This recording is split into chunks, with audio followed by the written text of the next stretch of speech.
ang ginawa ko bale, parang ginawa ko siyang parang ano ko rin, yung time ng devotion, binasa ko yung Passover. So somehow, syempre familiar na tayo dun sa yung ano, di ba, na si Jesus talaga yung Passover is leading to crucifixion, na parang yun talaga yung pinopoint out nun.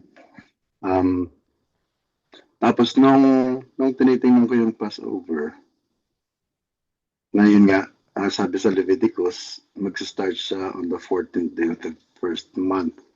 Kasi ang first month ng kalendaryo ng Hebrew, nagsa-start ng spring. Unlike sa atin, nagsa-start ng January, which is Parang sa winter. winter pa. So Oo. parang sa kanila, makes sense kasi spring is parang new life, new ano, Tama, tama. new, Maganda. yung kumbaga pagsibol. So Start sa heaven. kanila, yun talaga Beginning. ang start ng taon nila kasi it's a new Ganda, no? beginning, a new year, Oo di nga. ba? Oo nga. Which makes sense. Para sa akin, makes sense naman kasi winter, mag-start ka ng taon ng winter, ang lamig-lamig, tapos alanganin pa yung season. So Yeah. sinusunod nila yung cycle ng buwan. So Yeah. parang ang pasok ng month talaga nila between March and April, yung mga ganun. Which doon nagko-coincide lagi yung practice din ng Catholic na yung Ash Wednesday to leading to Holy Week. Kasi Mm. familiar tayo lahat doon eh. Mm. Na, di ba, buong bansa nag-celebrate ng Ash Wednesday kaya alam natin kung kailan yan. So, anyway, so yun yung inano ko, nakita ko. Tapos, nung binabasa ko yung Passover, nakalagay pala doon, Passover and the Festival of Unleavened Bread. Mm. So parang, tapos naalala ko na yung feasts, di ba may feast na si God sa Israel, na parang you need to practice this feast. Ngayon, alam natin kung ilan, familiar ba kayo kung ilan yung feasts? Parang 7 ba Actually, yun? marami. Yung Hebrew, marami silang feast na ginawa. Pero Yeah. yung appointed ni Lord, parang ilan lang Parang ba yun? 7 yata. Eh, no? Seven yung major. Yung major, oo. Oo. Ah, Tapos, Galing kasama mo. na doon yung Sabbath, yung ano. Yeah, yeah. So anyway, ang itatouch ko lang is yung time ng spring. Kasi hati pala yun eh. 3, 1, tsaka 3. Yung tatlo, spring, tapos yung isa, then after a few days, yun yung sukot, ano nga ba yun? Yung Holy Spirit, Pentecost. Pentecost, oo. Tapos, yun na yung the rest, towards fall na yung celebrate, yung ibang feasts. So anyway, nakita ko, Festival of Unleavened Bread. Tapos ang naisip ko kasi doon, yung unleavened bread, yun lang yung kinain nila doon sa Passover meal. Mm. Pero, digging deeper doon sa unleavened bread, sinabi pala doon na sa ano, sa Exodus, kasi di ba yung Passover, alam natin na yun yung sacrificial lamb, yung pag-paint ng blood and all. Nakasama na pala doon yung kakain sila ng inutusan sila ni God na kasi diba isa-slaughter nila yung lamb, ipipaint nila yung blood, and then yung lamb na sinacrifice nila, yun din yung kakainin nila for that night. Mm. Tapos, pag kinain nila yun, along with bitter herbs and bread made without yeast. So, doon, nag-start na yung unleavened bread. Pero, tingnan ko dito, magkahiwalay yung festival ng Passover tsaka unleavened bread. Mm. Mm. Diba? Parang, yun pala, na-figure out ko. Na-figure out. Doon sa reading ko, sa time pala nila, nagsa-start yung araw during sundown. So parang, di ba sa atin, nagsa-start yung new day, 12 midnight. Sa Yes. kanila, pag lumubog yung araw, it's already a different day. Kaya pala Mm. naging separate itong unleavened bread kasi yung preparations nila for Passover, which is the festival of Passover, happen during daytime. And then at nighttime, which is already a different day, doon nila kakainin yung sacrificial lamb. Yeah. Tama. Kaya naging sort of separate na siya. Kasi hindi na siya, dati kasi ikala ko isang buong, ano pa rin siya, within the same day pa rin eh.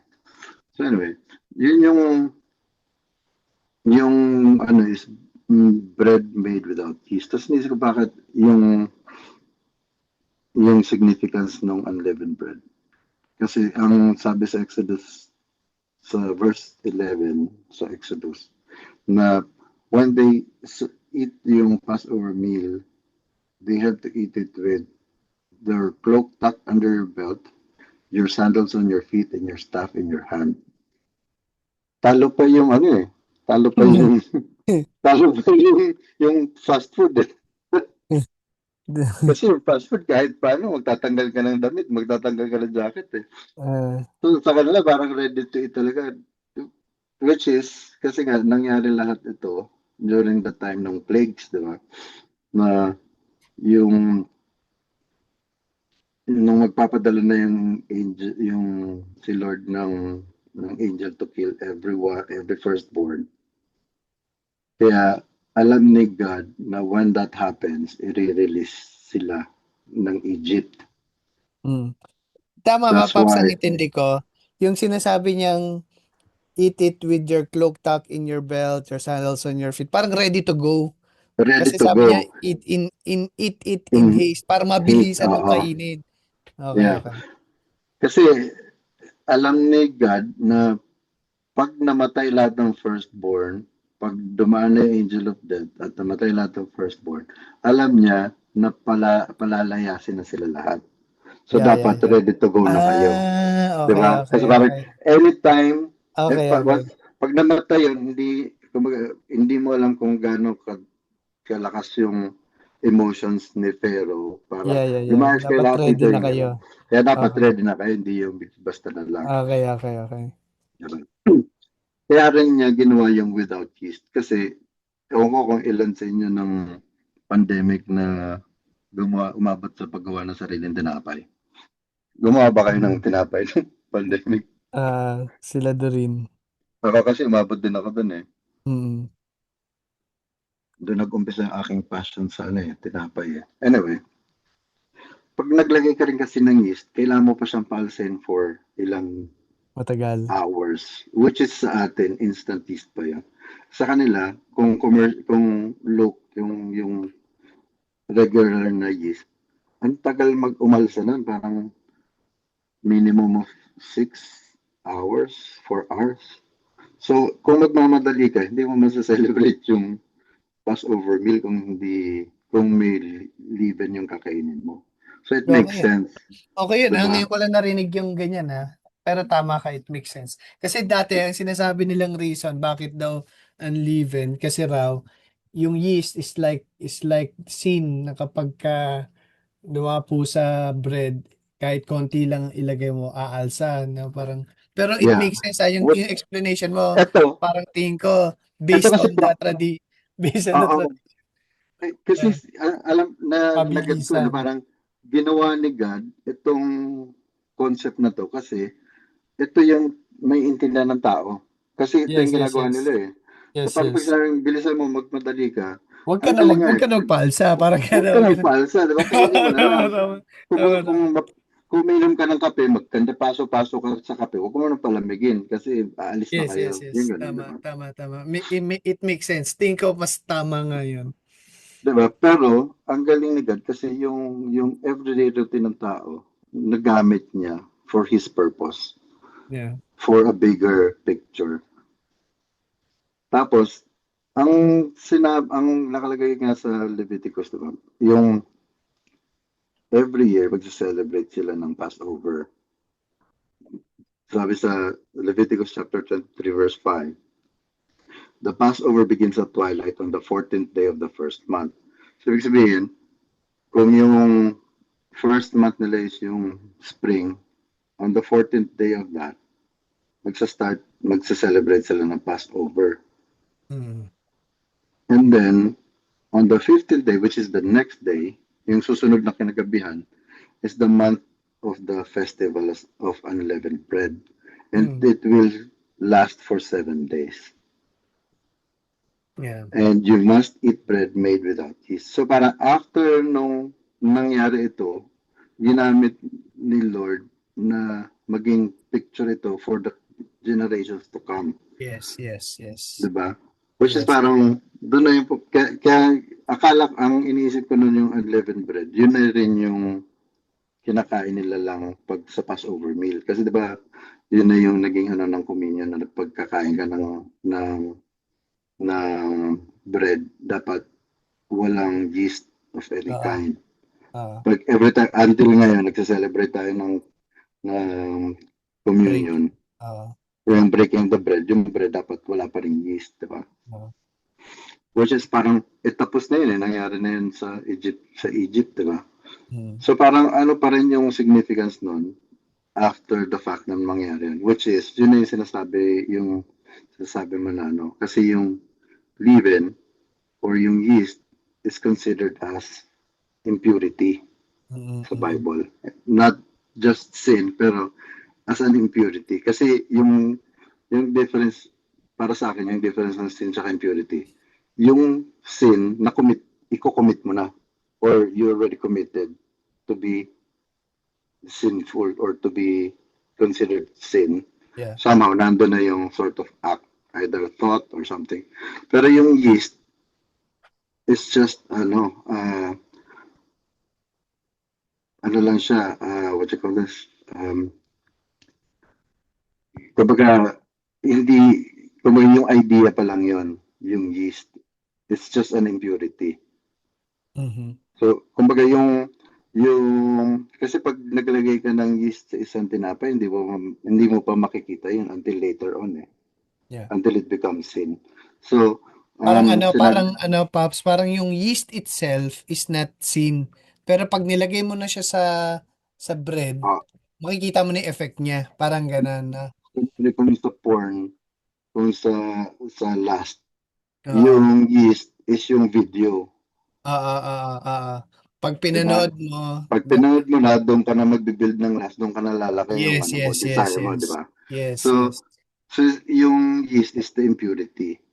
So, ang celebrate, sabi nga kahit si Jesus mismo sinabi na parang, watch out, ginamit niya rin yung yeast na yan, watch out for the yeast of the Pharisees and that of Herod. Herod. Kasi ito yung time nung, sinabi niya to, nung time ng breaking of nung multiplication of loaves.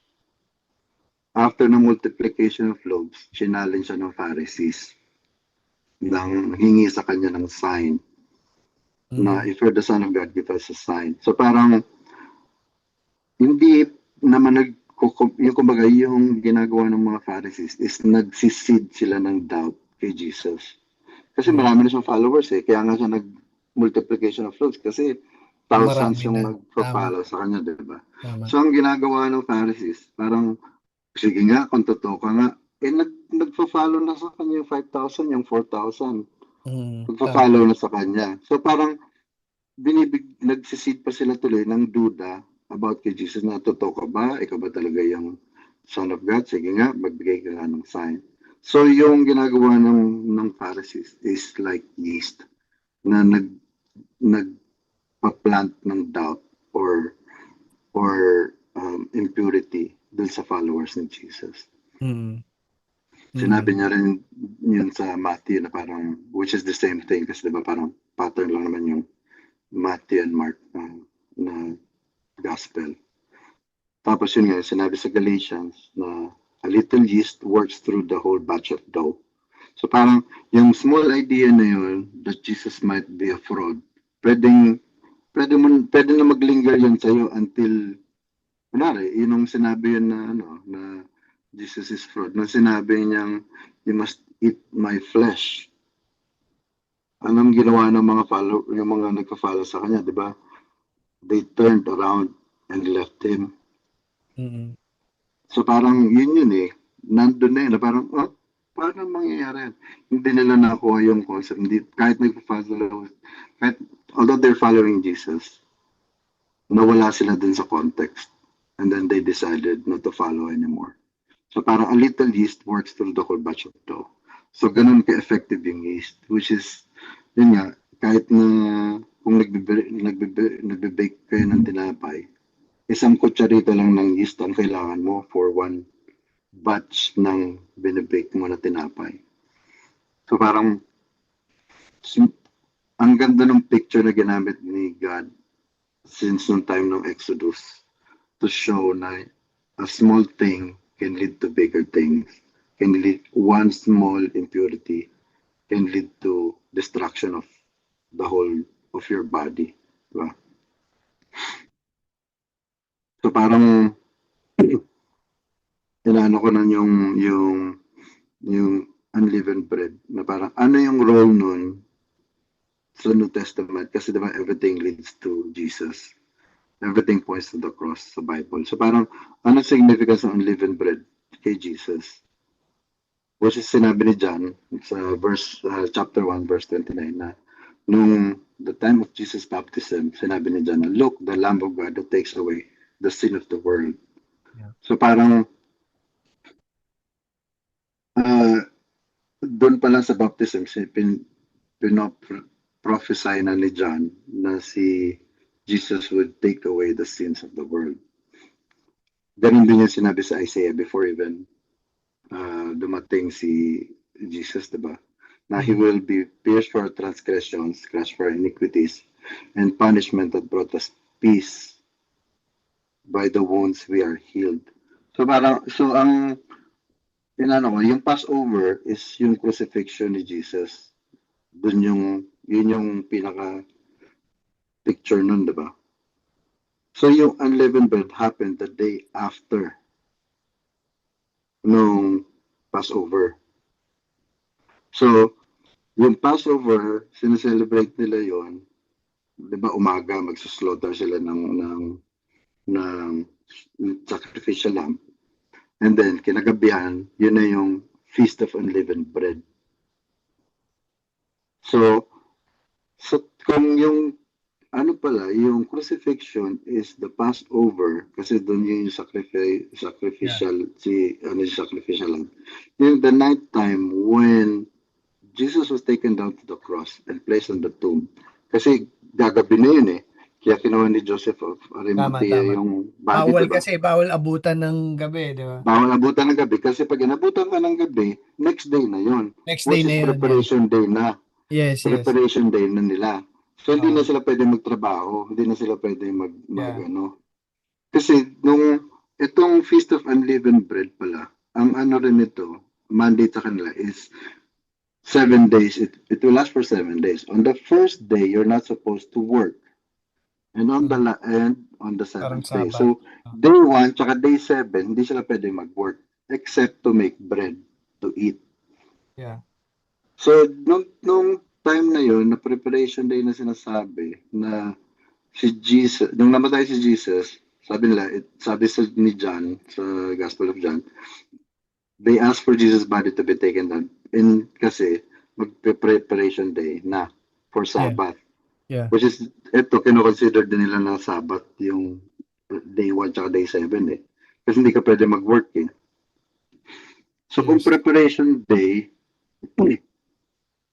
aabutan sila nun, kaya kailangan lang i-take down. And then, kailangan lang i-libing si Jesus. Which corresponds to the celebration ng unleavened bread as instructed by God. So, may kinalaman yung Feast of Unleavened Bread sa death and burial ni Jesus Christ. Which I think corresponds dun sa sa role ni Jesus who takes away the sins of the world. Now, when he died, nandun talaga yung it was prophesied na yung death niya would be yung freedom natin from bondage, which corresponds then dun back to Exodus na Egypt is considered as bondage. Kasi yung Egypt hindi naman yun hindi naman siya nanakop sa Israel eh. Yung Israel yung pumunta sa Egypt. So parang during the Mm, time of famine, di ba, yung good Israel point, ah. lumapit sa Egypt. Yeah, yeah. Parang ikaw na lumalapit ka sa kasalanan, hindi ko which is parang sort of, ano na yun eh, ginagamit nila hand in hand yung Egypt as bandage from your Yeah, sins, yeah. from your transgressions, from Oo. your, kasi yung mga idols, yung mga ganun. Kasi doon nabulat sa Egypt yun eh. So, yung Israel yung lumapit sa Egypt at the time of famine, di ba? Through Joseph. And then, Mm. yung Egypt started to grow on them. And then, kaya at the time of Exodus, they were taken out of bondage. Which Galing. is just like us, Galing na nun, ah. tayo, nagiging bondage of sin. And then, Times of famine din.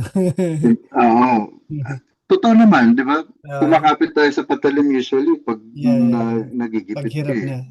Yeah. So parang sort of similar picture in our time din pa rin Yeah. Galing na yun.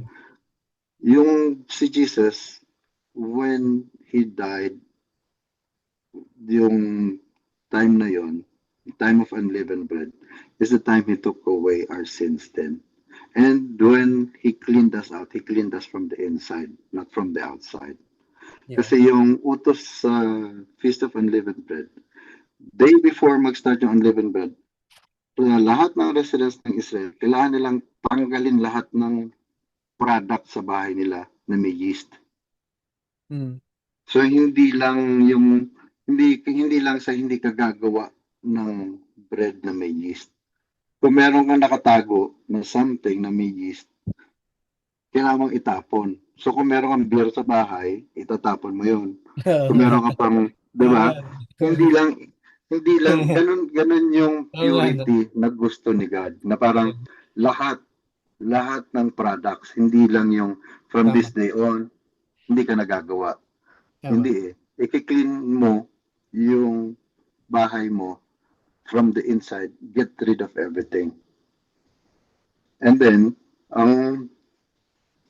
Parang ano yan, Paps, which na is, parang similar dun sa if your hands, ano yan? Parang makes yeah, you if your sin. eyes in, pluck it Parang out, di ba? pluck it out, tapos Chop yung them hands off. mo, chop, parang ganun eh, na putulin mo Yeah. agad yung connection mo. So parang, which is, sa atin, hindi natin kayang gawin yun. So that's what Jesus did for us. Na, when He took away our sins, He took it, He Galing, took it galing. away from our inside completely. Tama, So tama. whatever Galing. yung identity mo sa sin mo, however you're called, tayo as believers, however we're called by the devil, na ikaw, sinungaling ka, magsinungaling ka ulit, hindi na ikaw yun eh, you're a new Yeah. creation na, di ba? Kasi, which is, ang galing din, kasi yung sinabi sa Psalm, di ba? Na as far as the east is from the west, so far has He removed our transgressions from us. Ganun kalalim yung pagtanggal ni Jesus ng kasalanan natin through His crucifixion, through His death. Ako kung narinig niyo to, na bakit, ang galing din ito eh, sobrang mind-blowing yung Bible nung ano. Kasi ang ginamit niyang example, as far as the east is from the west. It doesn't meet Nung eh, no? time, Dalawang yan. nung time nitong Psalms, hindi pa naman nila alam na bilog ang mundo Bilog eh. ang mundo. Yes, yes, yes. 'Di ba? Flat Yeah. lang lahat yan eh. And yet, Ah, ang galing na example na east is from the west. Kasi if you take it literally, if you travel from east to west, consider na walang dagat. mm. Pag if you go towards the east, you'll always go towards the east. Yeah.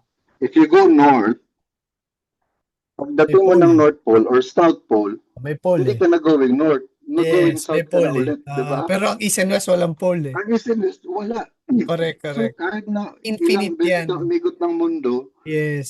yung east is far from the west. And that's how Yes. far your sin is from you because of what Jesus did. Diba? Yes. Parang, ano eh, so parang Immeasurable. ang galing, no? Considered na flat pa yung mundo ng time. Naisip nila na yung east is not gonna meet with the west. Yes, yes, yes.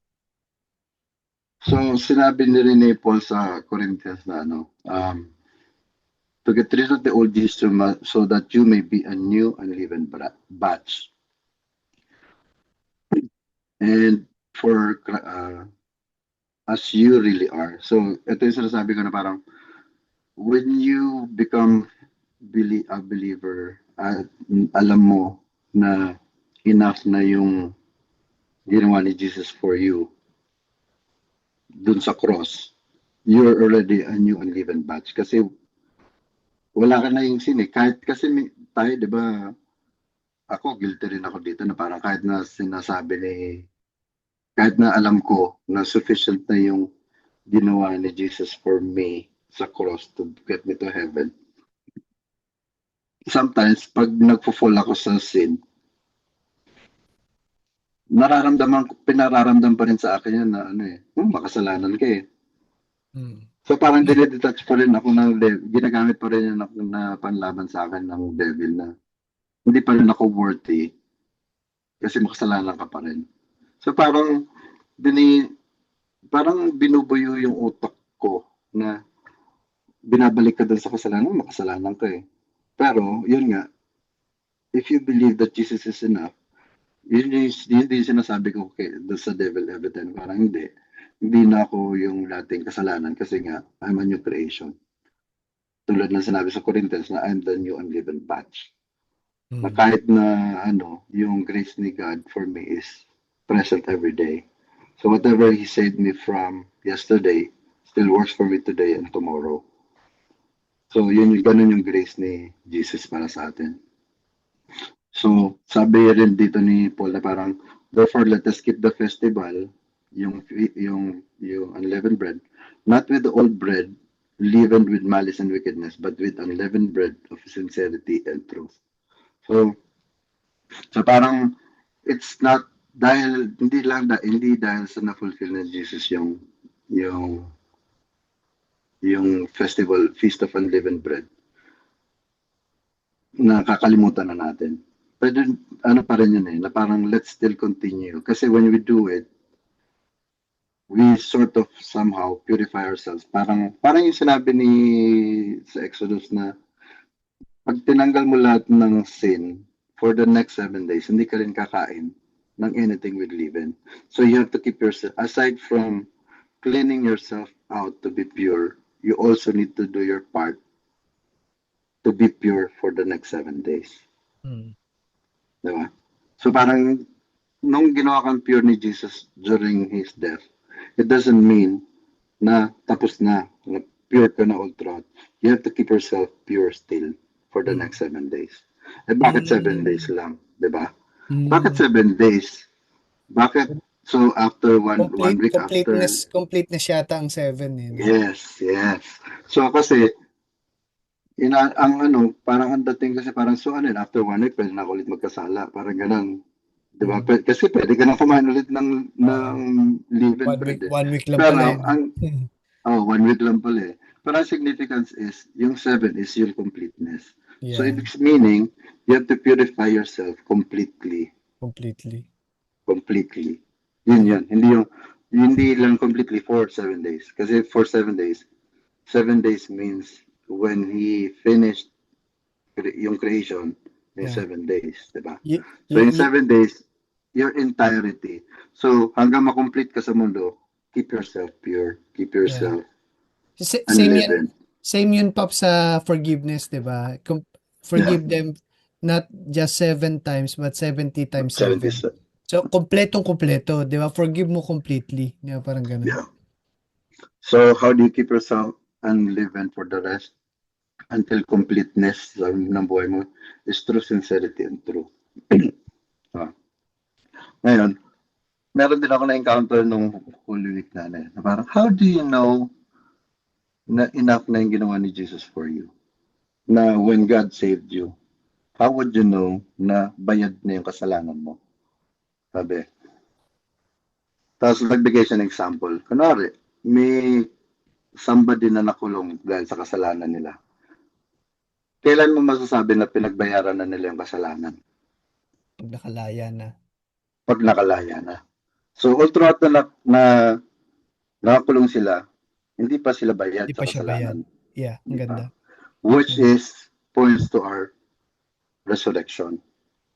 When Yeah. Jesus was resurrected, sabi niya, yun First yung complete, parang yun na yung payment, parang alam mo na bayad na yung kasalanan mo.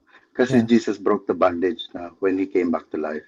Yeah. So parang nakalaya na si Jesus, bayad na yung kasalanan na dinala niya for you. Yeah. So yun yung picture na parang, oh nga no, yung mga lahat ng nakakulong ngayon sa bilangguan, sa kulungan, hindi pa sila bayad sa kasalanan nila.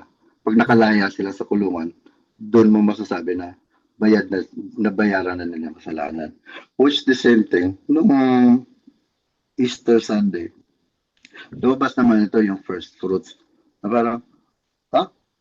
So may kinalaman yung first fruits doon sa feast ng spring. Kasi ang magkadikit yung yung Passover tsaka yung unleavened bread eh.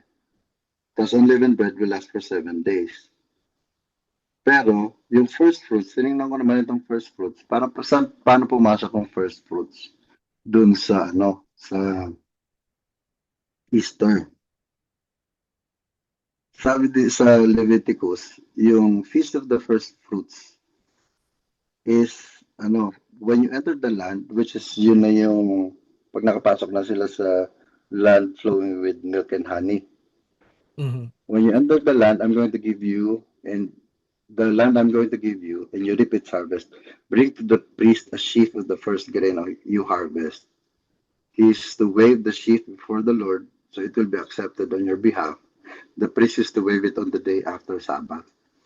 So after Sabbath, parang Sunday, considered na Sunday, di ba? So yung first fruits na sinabi earlier is Easter Sunday. Parang doon pumapasok yun. Tsaka yung sabi kasi dito, yung first grain you harvest, which is corresponds nga sa spring. Kasi yung mga tao, hindi sila nagtatanim ng spring. Nagtatanim sila towards the end of winter. Mm-hmm. Kasi pag nagtanim ka towards the end of the winter, ang unang tumutubo is roots, hindi leaves.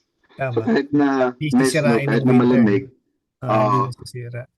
actually, nagbe-build ng roots yung crop mo before mag-spring, mag-sprout. So, ang galing din na after nung inano ni God na mag-celebrate ng Passover and unleavened bread, alam din niya na towards that time, meron ng first harvest.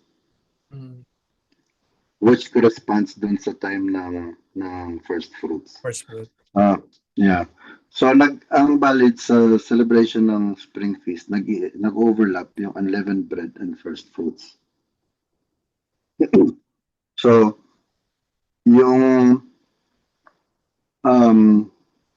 itong first fruits, ano naman yung first fruits? Yung technically, from the word is the first fruits, yung unang, according dito sa verse 10, the first grain you harvest. So you have to bring to the priest a sheaf. Parang isang bigkis ng wheat ng harvest. Tapos i-wave niyo yun before the Lord so it will be accepted on your behalf. So yung priest would present it kay God, yung first fruits. So parang paano pumasok doon si Jesus? Sabi sa Corinthians, in fact, Messiah has been raised from the dead, the first fruits of those who have fallen asleep. Na parang siya yung in-offer, no? Ni Paul. Siya yung priest na nagdala ng first fruits kay God. Siya yung priest, di ba siya yung high priest? Yes. Jesus is the high priest. So when he died, ang nabasa, mas deeper theology na for maybe another session. Pero ang gist lang is when Jesus died, hindi lang siya natulog sa tomb. Totoo na he went down to the underworld. Yeah. not because he suffered, but because sabi nila, he fixed yung affairs ng underworld. Yeah. So, kumbaga, inano niya yung nasa Psalm yun eh. I forgot. Hindi ko yata nasama dito. Na parang nung nagpunta siya sa underworld, kasi lahat ng namatay before his time, si Abraham, si Moses, hindi natin alam kung ano nangyari dun eh. Yeah. Ako, hindi ko alam kung saan sila napunta. Sinasabi lang na they went to the bosom of Abraham ba? Abraham's bosom. So parang hindi, yung everything at that time, feeling ko, from what I understood, is parang temporary. Or nung namatay si Jesus, nung pumunta siya sa underworld, kumbaga inayos niya yung opisina kumbaga inayos niya yung underworld na you belong here, these people belong to me, and I'll take them to heaven. Yun yung mga, Ang understanding ko diyan, Pops, hindi siya hell. Hindi kaya hell nga yung eh, pinuntahan hindi niya. hell eh. Pero Doon pa lang, yung parang doon niya sinasabi mo eh. inayos eh. Yeah. Parang I think when he died, parang doon yung pinaka-assignment pumasok. Now, these people, because they're the first fruits Kasi yung of those Sheol, people. yung sinasabi mo yung Hades or Sheol, no? Hindi siya talaga literally hell. So, medyo mahirap nga intindihin yan eh. I know, Kasi ano yan eh. Yan yung sinasabi ko, masyadong yung malalim na underworld, yung yung underworld, hindi underworld. siya yung hell. Kasi hindi naman si Jesus sa hell eh, di ba? Hindi siya. Pero yun nga, may isang, sabihin na natin munang chamber, parang ganun, na Yeah. napupuntahan ng mga dead. And when Jesus died, dun nasa ayos yun. Kasi nung time niya sa earth, dun niya sinabi na people will go, whoever believes in me will have everlasting life. Yung hindi will go to the fires of hell with gnashing of teeth, di ba? Yes. So parang kay Jesus, definite na yung heaven and hell eh. Sa perspective ni Yun, Jesus tama. teaching, ano na yun eh, solid na yun eh. So parang yun yung ano ko doon, parang inayos niya yung affairs. Kasi And then, Pops, yung hell kasi, ang translation nila ron is Gehenna. Pero yung sinasabi mong underworld, ang translation niya is Sheol or Hades. sure, So hindi siya yeah, yung hell na alam natin. na fiery hell na pinoportray Yes. kahit saan, diba? Iba yun, tama. Which is, on a side note, ang portrayal ng hell lagi sa TV is bahay or kingdom ng devil. Pero hindi. Hell is place of punishment of the devil. Yeah. Anyway, so yun yung ginawa ni Jesus when he rose from the dead. Sabi sa Corinthians, the first fruits of those who have fallen asleep. So kasama niya na lahat ng kumbaga yung first fruits, yung first harvest, kasi diba sabi ni Jesus na the harvest is plenty, but the Yes. workers are few. So yung harvest na yun is us going to heaven. So yung first fruits of the harvest, yung sheaves na yun, is yung faithful prior to his time, na yun yung wini-wave niya in front of God that these are the first fruits and more are to come. Kasi yun yung essence ng Feast of First Fruits eh. You build faith in God na yung unang harvest mo, ibibigay mong offering kay God. Kasi alam mo na bibigyan ka pa ng mas marami ni God. Ako meron akong tanim na kalamansi dito sa bahay eh. Nag-start yun from buto, yung kalamansi ko. For years, inalagaan ko yun. Hindi namumunga. Siguro 5 years, 6 years bago siya nag-bear ng first fruit. Nung lumabas yung bunga ng kalamansi, kahit na gaano kaliit, kulang na lang inumin ko eh. Kasi sayang eh, parang ayoko siyang gawing sauce. Kasi pag ginawa ko siyang sauce ayoko siyang gawing marinade. Kasi pag ginawa ko siyang marinade, hindi ko matitikman. Itatapon ko lang yung marinade after. So sabi ko, gusto ko yung bunga is makukonsume ko. Ganun kasi yung dating ng first fruits eh. Na parang sayang naman. Pero ang gusto ni God na mangyari, yung first fruits, i-offer mo sa Kanya. Kasi alam mo na it's a way to build faith kay God na more are coming, more abundance is coming. So parang ganun din yung Jesus as the first fruits na si Jesus is yung way, yung first offering na yun, first wave of offering. And then alam mo na yung death niya really took away your sins, freed you from your bondage of sin, freed you from your Egypt, and then when it's your time, when your time comes, na kasama ka dun sa harvest na winave ni Jesus kay God, in front of God. Kasi ganyan pala yung gagawin nun na parang pag nag-celebrate daw yung Hebrew ng first fruits, hindi ka muna pwedeng kumain hanggat hindi tinatanggap ni Jesus yung offer, ni God yung offer mo. So you're not supposed to eat anything else until you're done with it, yung first fruits. So parang ganun siya ka-importante na parang kailangan tanggapin muna ni God yung offering mo, which is si Jesus yung naging offering natin. And Jesus is a perfect offering, di ba? So parang if you believe that, if you entrust your life or yung soul into that concept, magiging part ka ng harvest. So parang sabi nga ng na sa Romans na if the part of the dough offered as first fruit is holy, then the whole batch is holy. If the root is holy, so are the branches. Di ba tayo yung branches ni Jesus? So parang if we abide as the branch of Jesus, parang alam mo na you're part of the first fruit, that you'll also be considered as holy when your time comes to face God. And sabi rin ni James, chapter 1, verse 18, He chose to give us birth through the word of truth, that we might be a kind of first fruits of all He created. So through the word of truth. So as long as we abide, remain as the branch, we remember that God is our source, na parang itong feast na to, na yung from the first fruits all the way back to Passover, na parang God is our source. Si Jesus yung naging way natin for deliverance, salvation. Even for purification and righteousness. Lahat yun. Si Jesus lahat yun.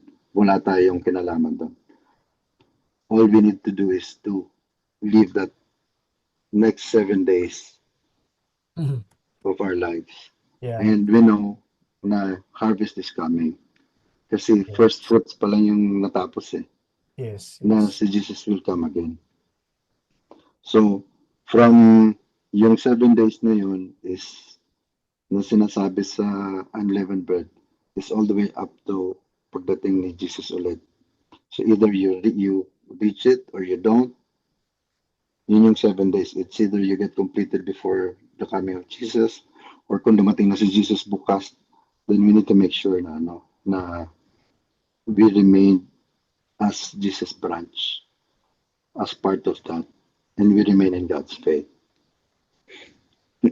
And ang nito is parang ang galing nga kasi Jesus made sure na pag umalis siya, we have everything that we need to remain in God's faith. Diba? Yeah. Ang sabi nga meron ako nakitang meme na parang, bakit kasi hindi gumawa ng libro si Jesus? Parang naging tuloy, parang dinidiscredit tuloy ng iba Dahil yung Bible. Tao kasi nagsulat. Kasi ibang tao nagsulat, di ba? Tao lang yan hindi yan Pero nung time kasi na yon, siguro, kung ngayon nabuhay si Jesus, baka video clip ang ginawa niya, di ba? Kasi baka TikTok ang ginawa ni Jesus kasi yun yung uso ngayon At his time, yan yung best way to preserve a word is through sinusulat ng tao.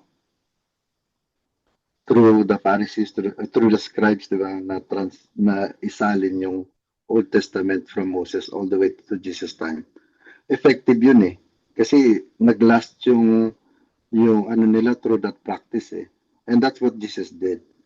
He used the most effective way during his time to preserve his word, which remained until now as the highest selling book of all time is still the Bible, di ba? Yeah. So, it's still effective. So, kahit na sabihin mo na ng ibang tao na, tao lang nagsulat yan, pero it's still the best-selling book in the world. So, alam mo yun, yan pa rin so whatever Jesus did at the time still works until now. We have His Word to go back to anytime. We can go back all the way to the beginning, to the creation, para ma-build mo yung faith mo kay God. His Word is living and effective. It's alive. It works. It speaks to you differently, each one of us differently. And at the same time, iniwanan tayo ni Jesus nung covenant of yung breaking of the bread. Para every time we celebrate yung breaking of the bread, yung communion na yun, we remember what He did for us. Yeah. He has ways to keep us grounded to remain as His branch. Na parang, naalala ko nga yung, kasi dati, doon sa ibang brothers natin dito sa D group, si Brother Edward nung araw, kasama namin yan pag nagre-review kami sa sa coffee shop. Ang kasamahan niya, lahat kami, nag-aaral na medicine. Siya lang yung architect sa buong grupo namin. Nag-aaral kami sa Figaro, nag-aaral kami sa Starbucks, kung saan pa man. Siya mag-isa doon, walang ginagawa. Ang ginagawa niya, nagbabasa-basa rin siya ng mga inaaral namin. Hanggang eventually, umabot sa point na same linggo na yung sinasabi niya, saka sa amin. Natuto na rin siya, di ba? Ganun din, tapos nung nag-aaral din si Edward ng board exam. board exam for Archie, nakikireview rin kami, nire-review namin siya. So natutulong kami ng mga biga, yung mga sukat ng pag nagtayo ka ng office, gaano kalayo dapat yung upuan sa bawat isa, yung distansya ng table sa ganito, ng desk sa ganyan. Sa may mga sukat, natuto rin kami. Parang somehow, natuto rin kami nung linggo ni Bro Edward sa Archie as medicine students. So parang ganun yan eh. Yung linggo ni God, hindi mo matututunan yon kung hindi ka mag-i-immerse sa kung ano yung sinabi niya, kung ano yung tinuturo niya. So, through yung scriptures na iniwan ni God para sa atin, ganun ka-importante yun, na hindi ka pwedeng, you won't be able to talk the same talk and walk the same walk kung wala sa iyo kung yung Bible mo ganun kasi kami nung araw eh. Yung Bible is sobrang holy na hindi nasa altar lang. Hindi namin sinusulatan, walang sticker, walang sticky. Bawal patungan. Bawal patungan. Ang dumadapo lang naalala ko dumadapo lang sa Bible namin ang alikabok. Yes. Kasi hindi nagagamit. Pero, when I started opening it and reading it, that's when I learned and started talking His words, speaking His words, just like what I'm doing now. Yeah. So parang yun eh. So, yun lang. God made sure that we have everything we need to remain in God's faith. Thank you. Yun lang. Amen. Galing, Pops. Praise God. Actually, totoo yan eh. Di ba, parang ilang years pa lang ba tayo nag-start ng D-Group? Mga 6 years, no? Parang 2020. di ba? 2020. Yung tinuro mo ngayon, parang dapat matakot ako eh. Naku, Pops, medyo malalim yan. Parang baka ano-ano mga interpretation gawin mo ah. Pero tama lahat eh, di ba? Ang dami kong realization dito sa sinabi mo eh. Parang oo nga, no? Di ba? Like yung Egypt, oo nga, no? Ang Egypt among the Tapos ng Israel eh. yeah, tsaka compared to let's say Rome, let's say Babylon, Persia, Greece and Rome, lahat yun sinakop ang Israel eh. Pero ang Egypt hindi. ang Egypt lang ang hindi. Israel lang pumunta sa kanya, di ba? That's why ang sa Bible, Egypt ang tinatawag na bondage, di ba? Yeah. Lahat naman sila, Saka, kung titingnan mo, ang ang Babylon nga mas matagal 700 years yata sila eh. Ang na sinakop ng Babylon, ng Babylon. Egypt 400 years lang, di ba? Pero bakit Egypt at tinatawag na in bondage? Kasi Saka sila yung pumunta, ibig, sila yung saka, pumunta sa Egypt, tama, tama. saka sila yung gustong bumalik sa Egypt. Correct, correct, correct. Gusto 'Di ba? nila sa Tapos Egypt. yung Egypt din, ano, after nilang ma-break sa bondage ng Egypt, hindi na naging non-existent na yung Egypt sa Yeah, kanila yeah, after that nawala. time, 'di ba? Oo, oo, oo, oo. Correct, correct. Galing, galing, galing, Paps. Ayun. Ang ganda ng, ang dami ko, oo nga, no? Oo nga, no? Like yung sa first fruit, no? Actually, ang dami kong, meron ka pang pinost na, ano, gusto ko to yung sa Romans 11. If the part of the dough offered as first fruit is holy, then the whole batch is holy. If the root is holy, so are the branches is holy. Kumbaga, yung basis of being holy is not in the Hindi dough, it's sa'yo. not in the branch, di ba? So, Yeah. naalala ko dati, tinanong tayo ni Angel di ba? Ikaw pa, sa tingin mo, mapupunta ka sa heaven? Naalala mo yon? Kasi sa ibang tao, trick question yun eh. Pag sinabi mo, oo, pupunta ako sa heaven, ay, yabang mo naman, feeling mo, Yeah. perfect ka, di ba? Parang sure ka na ba? Parang Oo, parang gano'n.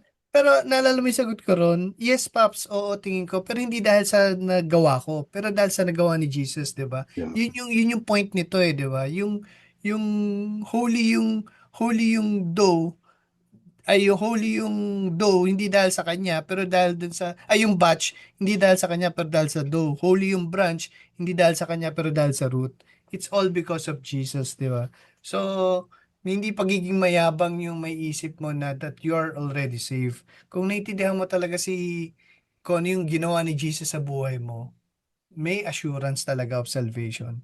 Di ba? Tsaka lagi ko kasi naririnig yun eh. Malalaman mo lang mapupunta ka sa heaven, kahit mga misa, naririnig ko lagi, pinipreach yan eh.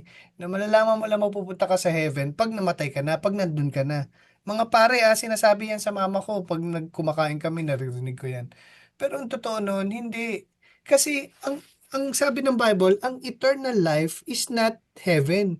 Eternal life is in Jesus. So, eternal life is a person. It's not a place, di ba? So, hindi mo marireceive yung eternal life when you reach a certain place. Hindi yun ang eternal life. Ang eternal life is a person. So, once you accept that person, you receive eternal life. So, kung buhay naman tayo lahat, physically alive tayo nang tinanggap natin si Jesus, so kailan mo ma-receive yung eternal life habang buhay ka pa. So, yung Yeah. eternal life mo starts the moment you receive You and accept. surrender your life to Jesus. Yun yung start ng life. Yun yung tinatawag ni Jesus kay Nicodemus na born again. Kasi from death to life, di ba? Yun yung nabanggit mo kanina, you are now a new creation. The old has died, the new has come, di ba? So, yung eternal life starts today. Di ba? The moment you accept Jesus, dun ka na may life. Paano mo malalamang may life ka na? Ngayon, naiintindihan mo na yung Bible eh. Dati hindi mo maintindihan eh, di ba? Kahit anong talino Totoo. niya, sobrang Totoo. talino ni Mark, hindi niya maintindihan dati yung Bible eh. Ba't ngayon, naiintindihan na niya anong difference? Mas tumalino siya ngayon? O nagkaroon lang kasi siya talaga ngayon ng life, 'di ba? Ang dami ko True. nakikita mga preacher na mga nagshi-share kahit sa CCF hindi maka-English, hirap na hirap pag kinausap mo, ang simple topic lang ang kaya nilang i-handle. Pero pag nagsalita sila about sa Bible, saan ang Ang galing yun? dami. Parang, ang galing mo. Bakit? Not because of his knowledge, but because of yung life na nasa kanya. 'Di ba? So, iba kaiba. It's not head knowledge yung knowing God's word, no? Maintindihan mo lang yung word ni God if you have that life in you, di ba? So, ang ganda, Paps. Ang ganda ng ano mo, ang ganda ng Thank you, message. thank you. Thank you. Praise God, Ang praise galing God. ng ano eh. Ang galing ng leading ni Lord sa akin eh. Yeah, ang ganda. Pati yung first fruit, yung Passover, no? Oo nga, no? Yung gabi is, ano, no? Kaya nga Kasi minamadali nila yun eh. ang ano ko kasi noon parang lalo na nung Holy Week, parang ang nababanggit lang, Passover lamb. Yung Passover lang, marami pa, tatlo pala siya na event na nasama-sama eh. Pero Yes. pag nung Holy Week, isa lang ang napakita. Bakit? Sabi ko, marami pala Dahil, yun eh. yeah, yeah.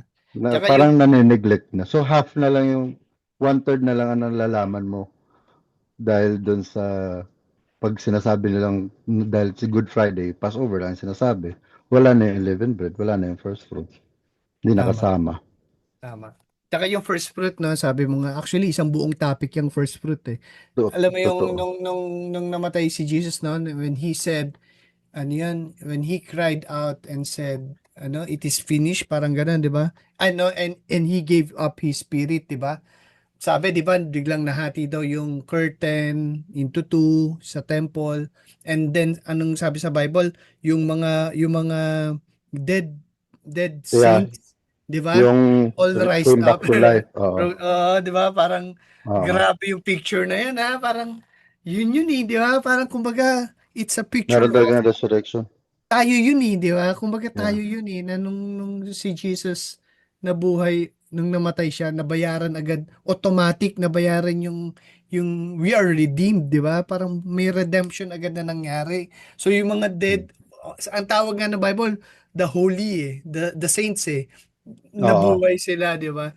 So ang galing, di ba? Parang wala lang, parang amazing eh. Lahat nag Which is yung part na yun, hindi usual, ang daming ko nang narinig na encounter na Good Friday na teaching or hindi yan natatouch. Hindi yan, oh, hindi yan, hindi yan. Pero Hindi. kadikit lang niya yung verse Isang na yun. isang verse yun Isang paragraph lang yun. nahati, Yeah, lumindol, yung mga patay na buhay. yeah. Pero hindi yan binabanggit na yung patay na buhay. Lately ko na lang Correct, natutunan yun. correct, correct, correct. Totoo. Kaya sabi ko nga eh, ang galing no kasi si Jesus hindi siya ano na eh, hindi siya bounded ng time eh, di ba? Si God Yeah. is above time eh. So alam ko mas sobrang hirap imagine yung hindi ka sakop ng Yung time. concept. Oo, pero isipin mo, kung hindi siya sakop ng time, the moment he died and rose again, I was there. Parang ganon, di ba? Parang, alam mo yun? Kasi walang time eh, di ba? Walang past, present, future eh. So, Yeah. nandun ka, na-save ka niya that moment. Like, Yeah. mahirap iintindihin eh. Pero, I know. I ah, know. ang Kaya galing, ang galing. kinakabahan nga ako dito kasi sabi ko medyo malalim pero hindi gusto ko kasi parang na-restrict lalo na sa social media marirestrict ka Passover lang ang alam mo eh. Mm, Passover lang yung pinapakita sa iyo lagi eh. Wala yung other parts of that feast eh. correct. Tsaka take note yung seven feast na sinasabi ni Mark kanina, si God ang nagsabing gawin nila yon. Oo, So hindi hindi yun parang tao naisip ng tao and then tumugma sa nangyari. Hindi gano'n na si God ang nagsabi. Ibig sabihin, alam ni God na mangyayari ito. before everything Mangyayari else. itong event na to. Kaya gawin nyo para maintindihan nyo. Yun pala yun, di ba? Isipin mo pag hindi ginawa ni God yung feast of the Passover meal. Di, after ilang years yun, 1,400 years after nung kay Moses. Sabi nila, ano yun? Sino Moses? Di ba? Oo, Di ba? Anong lamb? parang Dahil pina-remember ni God every year gagawin nila. Na pas na ano na sa yung lang eh, yung Philippine hero lang pag tinanong mo hindi na alam ng tao yung Oo, iba eh. tama. Kasi nakalimutan na eh. Pero Correct. yung ginawa ni God, it lasted generations, thousands Correct. of years. Oo nga, speaking of hero, sabi mo, kanina ko lang nalaman, di ba yung EDSA, si Epifanio de los De Santos, Los Santos, oh. di ba yung EDSA? Hindi ko alam na dito pala siya pinanganak, Potrero Malabon. Sabi ko, oo, ngayon ko lang nalaman. Di ba? Kumbaga, ilang years ago lang yun, di ba? Yeah, yeah, One generation ago lang yun eh. Di ba, hindi mo na maalala eh, hindi mo na malalaman eh, pero sila detalyado, alam nila because God wants them to remember. Yun yung purpose ng communion, di ba? yeah, Kasi God wants us to remember. Kasi kung hindi mo gagawin, makakalimutan mo eh. Tayo lang eh. Huwag ka lang mag-group ng ilang buwan. Hindi mo na yeah.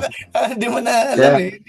kaya nga Kalimutan. ang galing na nung nag-iwan siya ng mga things that you need to do to Yes. remain faithful. Yes. Do not, Andun eh. yung Yun sabi yun eh. niya, di ba? Do not, uh, yung to meet up every, di ba? Regularly, parang ganon. Oo, Kinuha niya yan eh, yung meeting of the group, kinuha ni God yun eh. Kasi nga, alam niya eh, makakalimutin talaga tayo. Tsaka it's for the next generation, di ba? Sabi nga ni yeah. Mark, hanggang matapos yung 7 days. Ang ganda na 7 days. It's the picture of completeness, no? Thank you, Pops. Ayun Salamat, lang. salamat. Okay, mag-off na muna ako ng camera. Sige, sige, sige. Sinong, ayun na sila GP. Sinong may takeaway? Kayo, ikaw, bro, Joseph. Lalim nito, bro. Yeah, medyo malalim. Grabe yung lalim nung ano. Ang galing yun, ang galing nung ano niya, nung pagka-present ni bro Mark. So talagang dami akong ano, dami takeaways. Tapos yung ano lang, yung part lang na di ba pinag-uusapan yung naalala ko lang kasi di ba nung si Jesus kaya na paisip ako dun sa sinasabi na yung he went down to ano to Sheol, di ba? Di Yeah, ba nung yung sa thief on the cross, ang word niya paradise. today you will be with me in paradise. Hindi niya Yeah, sinabing today you will in be with heaven. me in heaven. Yeah, iba rin Kasi yun. yun lang yung malalim yun. Kasi parang Tama. yun yung time lang na di ba bumaba siya and he proclaim yung victory niya doon sa ano, doon nga sa parang dalawa siya doon sa ano, nung yung I don't know kung dapat ko ba share yung parang yung hell is nasa loob siya ng hindi yung show na doon siya sa ano sa loob ng paradise where there's a great chasm fix. Kaya Mm, parang nakikita sila ni Moses doon sa kabilang side. Kaya nakapagsalita yung rich man together with with Moses.